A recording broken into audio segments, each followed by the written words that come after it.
Good evening, ladies and gentlemen. This is obviously a podcast, and that is Braves baseball playing in the background. This is the first time that I think I've ever had a live baseball game playing in the background with Bryce Elder on the mound and the Cleveland Indians Guardians up to bat. Who is that? J Ram?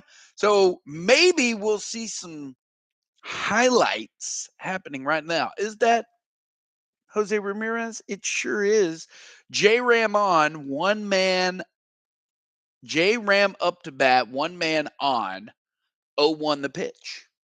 1-1, 1-1. Anyways, that's not what brung you here today. What brung you here, what brought you here? Brought you here? What brought you here this evening is an award winning podcast to recap the week that once was in our fantasy baseball world. And what a week it was, in fact. Let's break down a little bit. Now, full disclosure, because I lost a member of our viewing community this week due to, for whatever reason, Chris has removed himself from viewing pleasure of this podcast. I decided, you know what? I'm not doing the oops, mainly because I didn't actually look it up. I kind of already mentioned it though. I mean, Shane's mentioned Garrett Whitlock. Had he played him, his one strikeout before he got removed from the game for an injury actually could have won him last week's matchup. But let's get into the matchups that was. By the way, if you're looking in the background, J Ram just flew out to Ronald Acuna Jr. for out number 2 in the inning. Let's move on to week 13. I titled this Week 13, Was It Lucky or Unlucky? Well, for some, it proved to be lucky, and for some, it proved to be unlucky, and for others, it proved to be the reason that they don't watch this podcast this week. Last week, I faced off against Red Sox Nation. It was not an easy one, but I was able to pull out the victory of 9-3, taking all of the batting categories. It did take Sunday to come around to actually be able to pull out that OBP against Jason. Jason, if you're out there and if you're actually watching this game, this podcast, I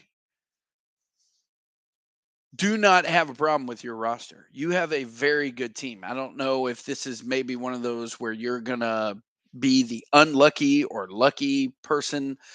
But man, I mean, when you've got game names like Marcus Simeon, Alex Brett, I think I've mentioned this before as well with the names that are on your roster, and then Adolis Garcia. Good golly, Miss Molly, just go stupid.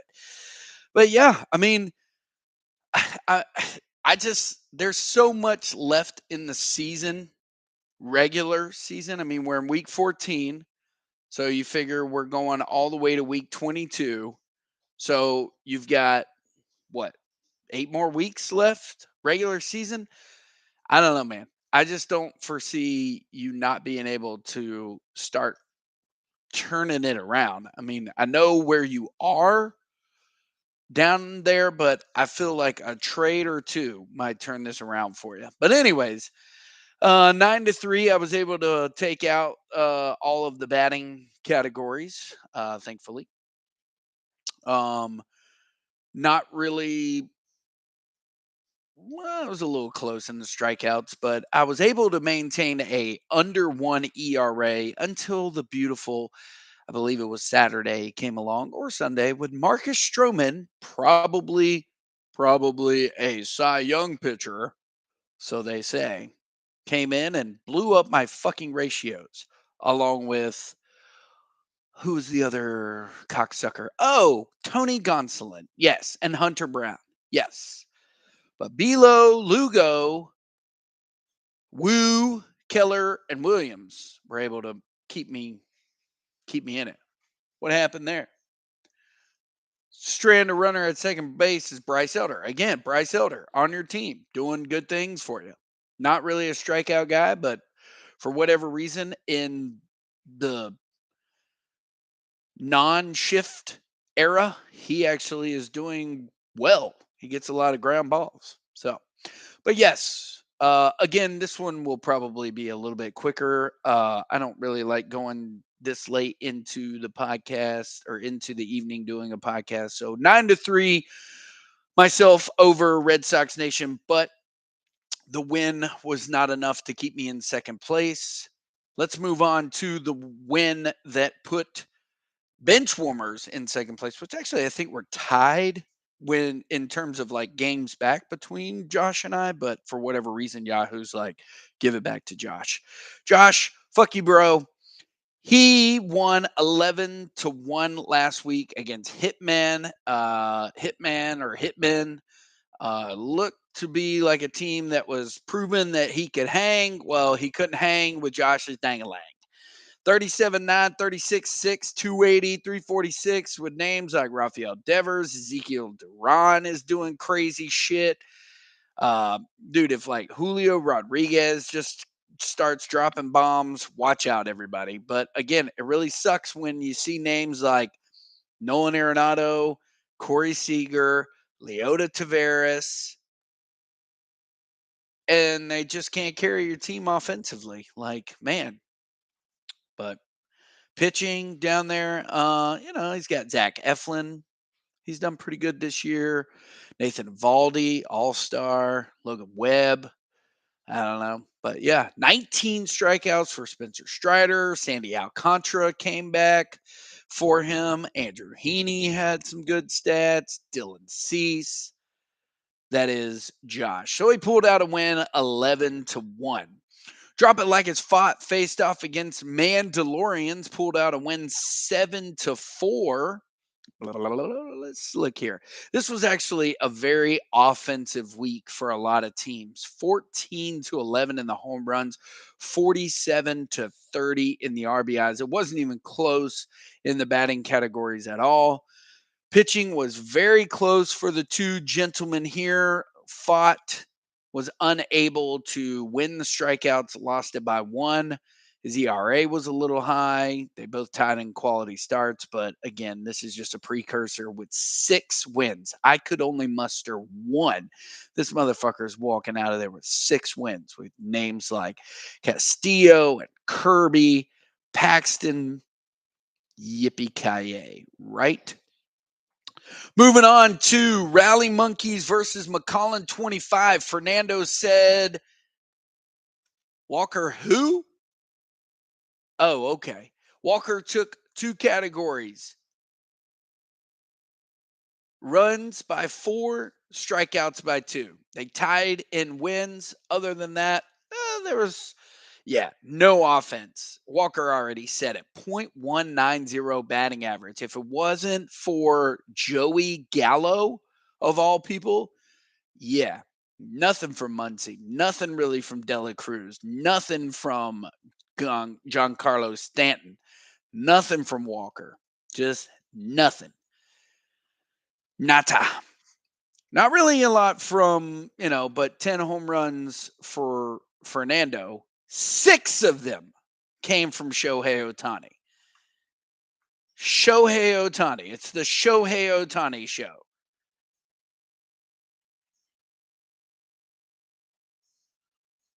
Jesus Christ. Marcelo Zuna just took Gavin Williams deep. So this is awesome. This is a great way to start the week. I swear, every time I face a top tier team, I start off really, really shitty.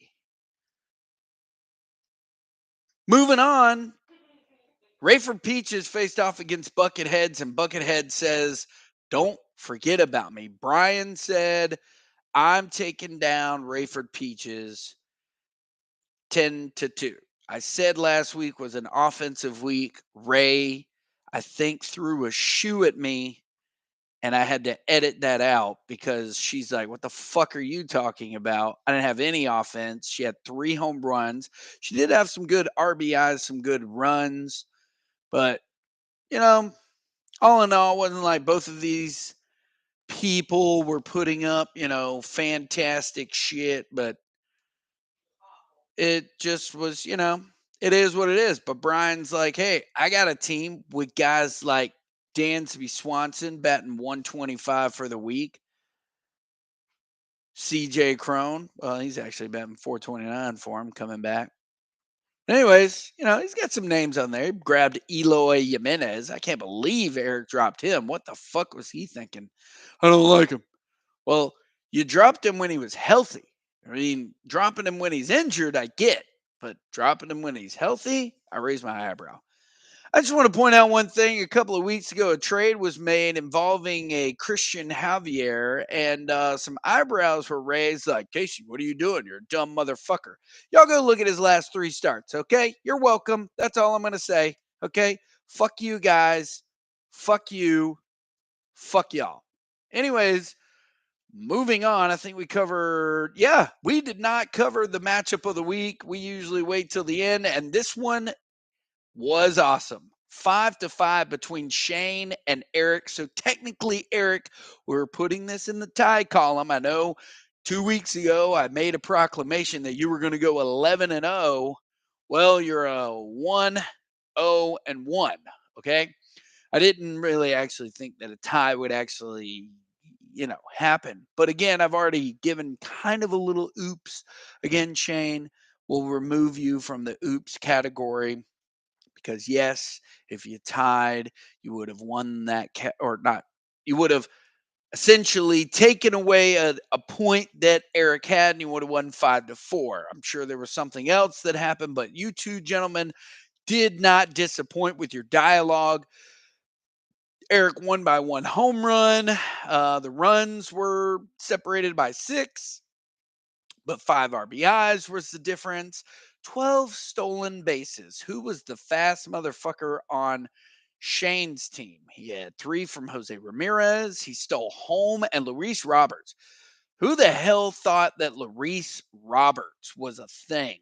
Well, Shane's like, he's my big thing, and I'm hanging that thing, dang-a-lang. But Eric had production from just about every single person from top to bottom.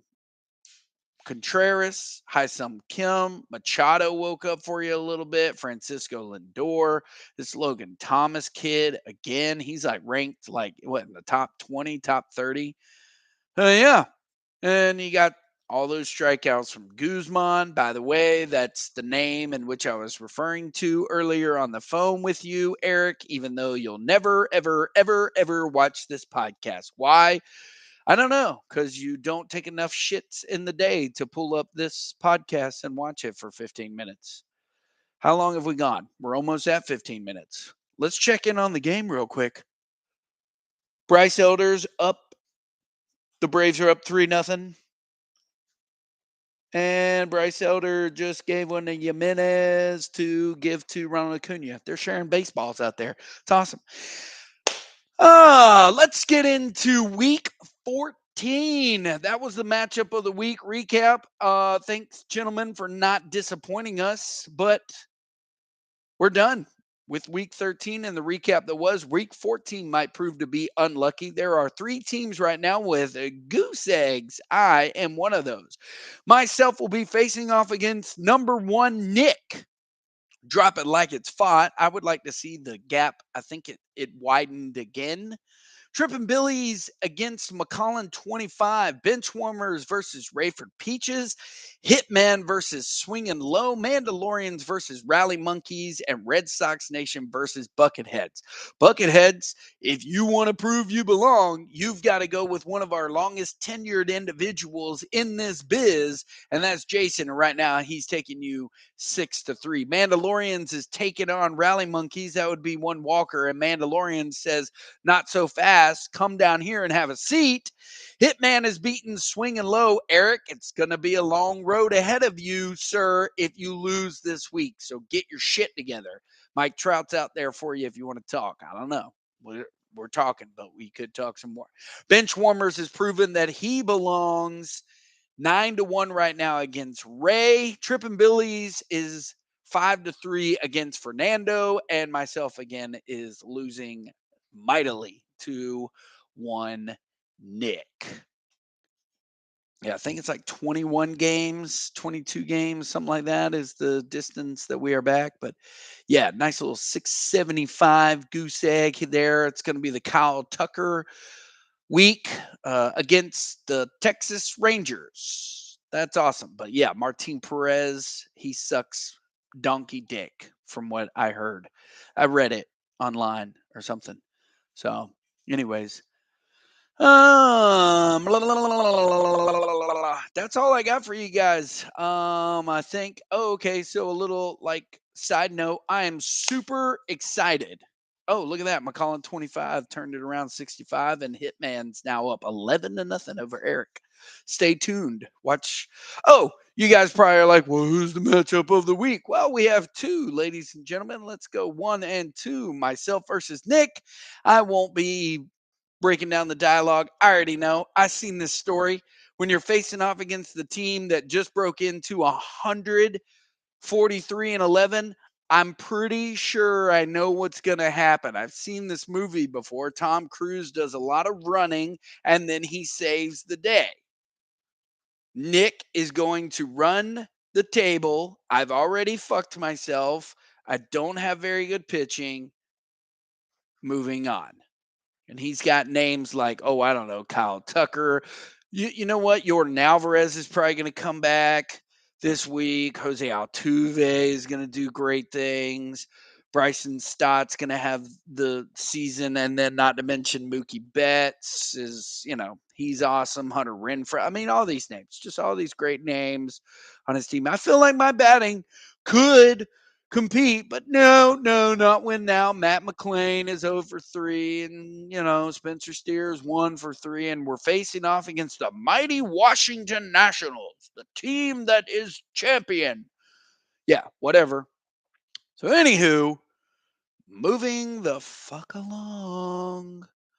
What are we talking about? Oh yeah, we've already talked about that. Oh, I know what it was. This week is the week. I'm super excited about it. Saturday, baseball in Tampa, Tampa Bay Rays, and the Atlanta Braves. Now, beside the fact that it's the Braves, and this beside the fact that it's here in Florida, it's not that far of a drive, about 4 hours.